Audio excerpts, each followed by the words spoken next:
जी हाँ, मेरे हर एक वक्तव्य के पीछे मेरा प्रहार है और ये रिलीज कर दिया है हमने चक्र। बुद्धि चक्र है। बुद्धि की शक्ति से आप इतने विवेकपूर्ण हो जाओ कि आपको हर एक चीज़ का स्पष्ट समझ आ जाए। आपके जीवन में स्पष्टता आएगी। आप अपने स्वामी बन गए, आप अपने मालिक बन गए। आपके जीवन में आनंद ही आनंद रहेगा और आपको कोई परास्त कर ही नहीं पाएगा। आप हमेशा जीते हुए हैं। आपका राह ही सत्य का है और सत्य के मार्ग पे चलने के लिए आप निकल गए। उसी दिन से आपकी जीत सुनिश्चित हो गई। अब हार की तो चर्चा ही नहीं है। ये ऐसी बात है। तो इस तरह से हम अपना सुदर्शन चक्र आपके सामने रख दिए हैं, शायद आपको दिख जाए। तो इसी तरह की तमाम बातों से हम आपको जोड़ सकते हैं। समझना नहीं समझना आपके ऊपर है। आपकी समझ में ताला लगा है ऐसा कह देते हैं तो आप नाराज हो जाते हैं, पर सच है कि नहीं ये देख क्यों नहीं सकते आप? आपको देखना होगा। समझ में वाकई ताला लगा है और एक नहीं 10, 20, 50 ताले। जितना होशियार व्यक्ति अपने आप को समझ रहे हो आप, उतने ही किस्म के ताले आपने लगा रखे हैं और उतना ही ज़्यादा मेहनत करना पड़ेगा मुझे ताला खोलने के लिए। आज की डेट में समझदार व्यक्ति कौन कहला रहा है? जो बेहतर से बेहतर अभिनय कर ले रहा है अपने को बेहतर व्यक्ति बताने के लिए। उस हिसाब से देखोगे तो राजनीतिज्ञ से बेहतर कोई नहीं है और हर जगह राजनीतिज्ञ बैठे हैं। तो ऐसा व्यक्ति जिसने बुद्धि का सही प्रयोग किया और वो ये समझ गया कि जिंदगी कैसे चलानी है, तो वो अपनी समझ से जैसा जाना वैसा उन्होंने अपने लिए प्रयोग किया और सफल हुआ और आप लोगों के लिए नेतृत्व कर ही रहा है। ऐसे ही लोग आपके रोल मॉडल्स हैं, आदर्श बने हैं, जिनके आदर्श में आप अपने आप को कुछ होशियार समझते हैं।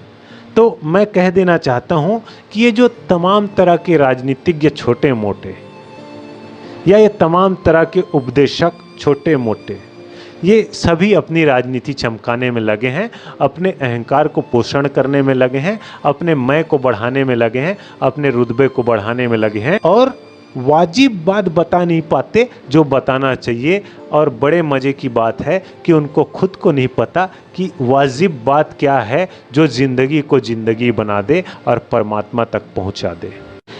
मैं ये नहीं कह रहा हूँ कि सब मेरे करने से हो रहा है। मैं ये कह रहा हूँ कि मैं कुछ कर ही नहीं रहा हूँ, सब कर रहा है वो परम पिता परमात्मा जो हमें हर सांस दे रहा है, हर सांस दे रहा है। हम बांस की एक पोंगरी बने हुए हैं, हवा वही भर रहे हैं, धुन उन्हीं का है।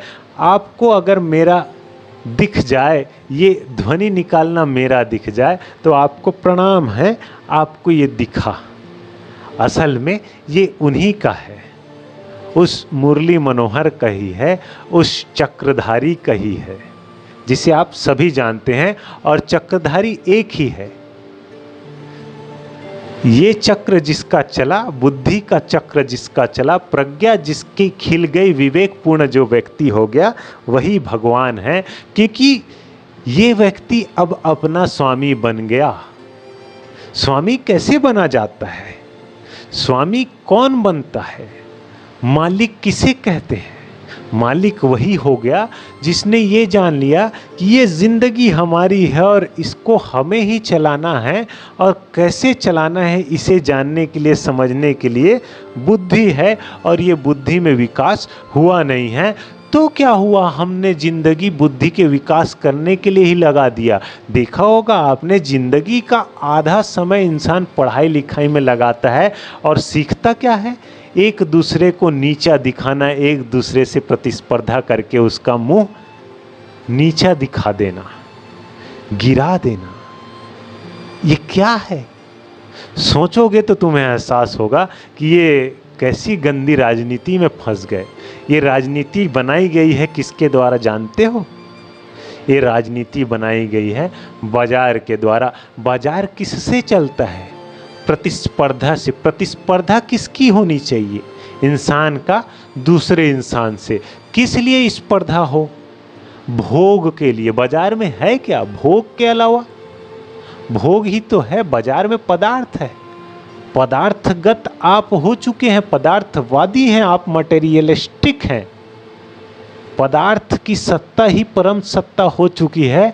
संसार का सच यही हो चुका है कि जो मिलेगा पदार्थ में मिलेगा। आप तो चारवाक के सिद्धांत के बड़े पुजारी लगते हैं कि खाओ पियो ऐश करो, पदार्थवादी हैं। इतने से काम नहीं चलने वाला। चारवाक ने जो कहा है उसको तो तुमने अपने फायदे के लिए उठा लिया।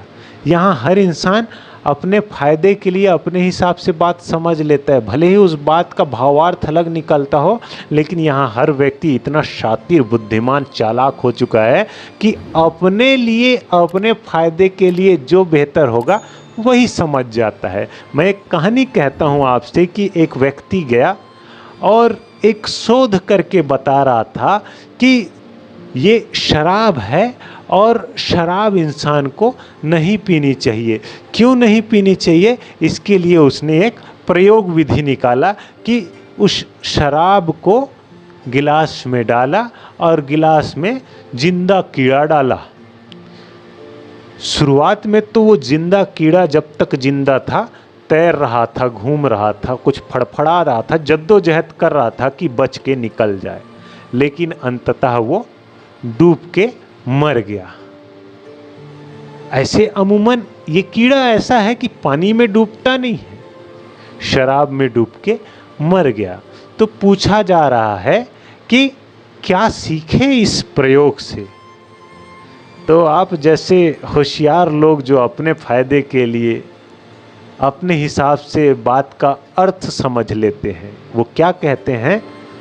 समझ गए हम कि शराब अच्छा चीज़ होता है, शराब पीना चाहिए, शराब पीने से पेट के कीड़े मर जाएंगे, जो पानी से नहीं मरते, ऊपर ऊपर तैरते रहते हैं और हमारी ज़िंदगी में बीमारी लाते हैं। उन कीड़ों को मारने के लिए सप्ताह में एक बार शराब पी लेनी चाहिए ताकि वो ऊपर ऊपर तैरने वाले कीड़े भी मर जाएं।